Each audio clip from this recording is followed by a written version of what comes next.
भर्तृहरि में गंधर्वसेन नाम का एक राजा राज करते थे। उसके 4 रानियां थीं। उनके 6 लड़के थे जो सब के सब बड़े ही चतुर और बलवान थे। संयोग से एक दिन राजा की मृत्यु हो गई और उनकी जगह उनका बड़ा बेटा शंख गद्दी पर बैठा। उसने कुछ दिन राज किया, लेकिन छोटे भाई विक्रम ने उसे मार डाला और स्वयं राजा बन बैठा।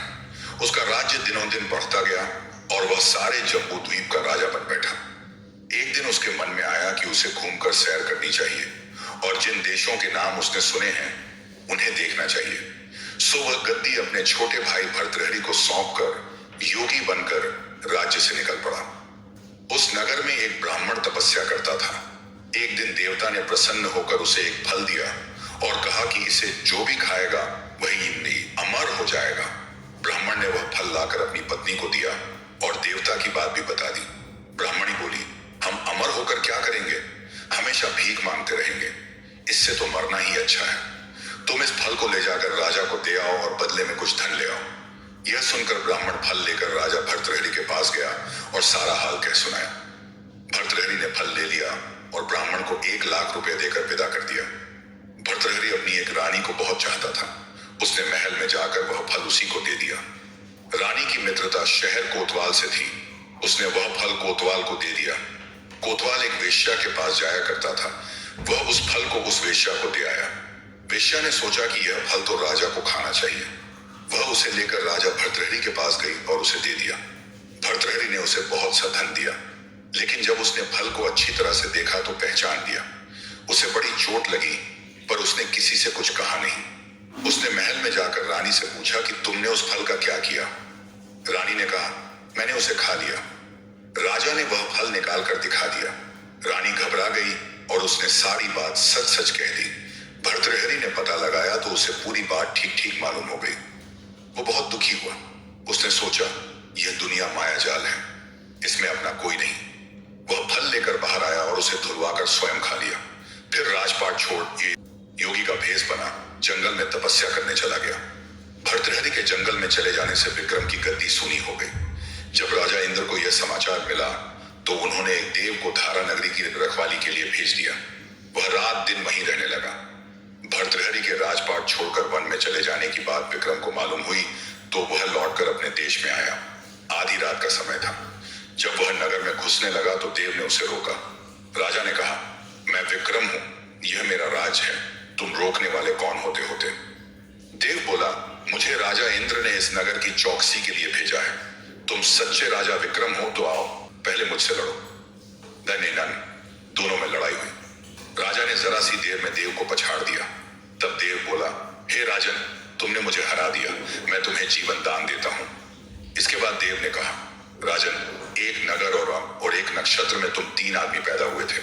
तुमने राजा के घर में जन्म लिया, दूसरे ने तेली के और तीसरे ने कुम्हार के। तुम यहाँ का राज करते हो, तेली पाताल का राज करता था। कुम्हार ने योग साध कर तेली को मारकर शमशान में पिशाच बना सिरस के पेड़ से लटका दिया है। अब वह तुम्हें मारने की फिराक में है, उससे सावधान रहना। इतना कहकर देव चला गया और राजा महल में आ गया। राजा को वापस आया देख सबको बड़ी खुशी हुई। नगर में आनंद मनाया गया। राजा फिर राज करने लगा। एक दिन की बात है कि शांतिशील नाम का एक योगी राजा के पास दरबार में आया और उसे एक फल देकर चला गया। राजा को आशंका हुई कि देव ने जिस आदमी को बताया था कहीं यह वही तो नहीं है। यह सोच उसने फल नहीं खाया, भंडारी को दे दिया। योगी आता और राजा को एक फल दे जाता। संयोग से एक दिन राजा अपना अस्तबल देखने गया था। योगी वहीं पहुंच और फल राजा के हाथ में दे दिया। राजा ने उसे उछाला तो वह हाथ से छूटकर धरती पर गिर पड़ा। उसी समय एक बंदर ने झपट कर उसे उठा लिया और तोड़ डाला।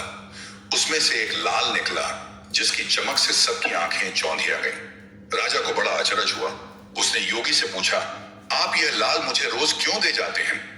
योगी ने जवाब दिया, महाराज, राजा, गुरु और ज्योतिषी, वैद्य और बेटी, इनके घर कभी खाली हाथ नहीं जाना चाहिए।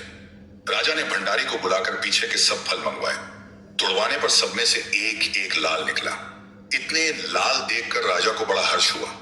उसने जौहरी को बुलवाकर उनका मूल्य पूछा। जौहरी बोला, महाराज, ये लाल इतने कीमती हैं कि इनका मोल करोड़ों रुपयों में भी नहीं आंका जा सकता। एक एक लाल एक एक राज्य के बराबर है। यह सुनकर राजा योगी का हाथ पकड़कर गद्दी पर ले गया। बोला, योगीराज, आप सुनी हुई बुरी बातें दूसरों के सामने नहीं कही जाती। राजा उसे अकेले में ले गया। वहां जाकर योगी ने कहा, महाराज, बात यह है कि गोदावरी नदी के किनारे मसान में मैं एक मंत्र सिद्ध कर रहा हूं। उसके सिद्ध हो जाने पर मेरा मनोरथ पूरा हो जाएगा। तुम एक रात मेरे पास रहोगे तो मंत्र सिद्ध हो जाएगा। एक दिन रात को हथियार बांधकर तुम अकेले मेरे पास आ जाना। राजा ने कहा, अच्छी बात है। इसके उपरांत योगी दिन और समय बताकर अपने मठ में चला गया। वह दिन आने पर राजा अकेला वहां पहुंचा। योगी ने उसे अपने पास बिठा लिया। थोड़ी देर बैठकर राजा ने पूछा, महाराज, मेरे लिए क्या आज्ञा है? योगी ने कहा, राजन, यहां से दक्षिण दिशा में 2 कोस की दूरी पर मसान में एक सिरस के पेड़ पर एक मुर्दा लटका है। उसे मेरे पास ले आओ, तब तक मैं यहाँ पूजा करता हूँ। यह सुनकर राजा वहां से चल दिया। बड़ी भयंकर रात थी। चारों ओर अंधेरा फैला था। पानी बरस रहा था। भूत प्रेत शोर मचा रहे थे। सांप आ आकर पैरों में लिपटते थे। लेकिन राजा हिम्मत से आगे बढ़ता गया। जब वह मसान में पहुंचा तो देखता क्या है कि शेर दहाड़ रहे हैं, हाथी चिंघाड़ रहे हैं, भूत प्रेत आदमियों को मार रहे हैं। राजा बेधड़क चलता गया और सिरस के पेड़ के पास पहुंच गया। पेड़ जड़ से फुनगी तक आग से दहक रहा था। राजा ने सोचा, हो न हो यह वही योगी है जिसकी बात देव ने बताई थी। पेड़ पर रस्सी से बंधा मुर्दा लटक रहा था। राजा पेड़ पर चढ़ गया और तलवार से रस्सी काट दी।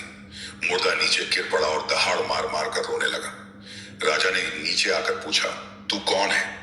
राजा का इतना कहना था कि वह मुर्दा खिलखिलाकर हंस पड़ा। राजा को बड़ा अचरज हुआ। तभी वह मुर्दा फिर पेड़ पर जा लटका। राजा फिर चढ़कर ऊपर गया और रस्सी काट मुर्दे का बगल में दबा नीचे आया। बोला, बता, तू कौन है? मुर्दा चुप रहा। तब राजा ने उसे एक चादर में बांधा और योगी के पास ले चला। रास्ते में वह मुर्दा बोला, मैं बेताल हूं, तू कौन है और मुझे कहां ले जा रहा है? राजा ने कहा, मेरा नाम विक्रम है, मैं धारा नगरी का राजा हूं, मैं तुझे योगी के पास ले जा रहा हूं। बेताल बोला, मैं एक शर्त पर चलूंगा, अगर तू रास्ते में बोलेगा तो मैं लौटकर पेड़ पर जा लटकूंगा। राजा ने उसकी बात मान ली। फिर बेताल बोला, पंडित, चतुर और ज्ञानी, इनके दिन अच्छी अच्छी बातों में बीतते हैं, जबकि मूर्खों के दिन कलह और नींद में। अच्छा होगा कि हमारी राह भली बातों की चर्चा में बीत जाए। मैं तुझे एक कहानी सुनाता हूं।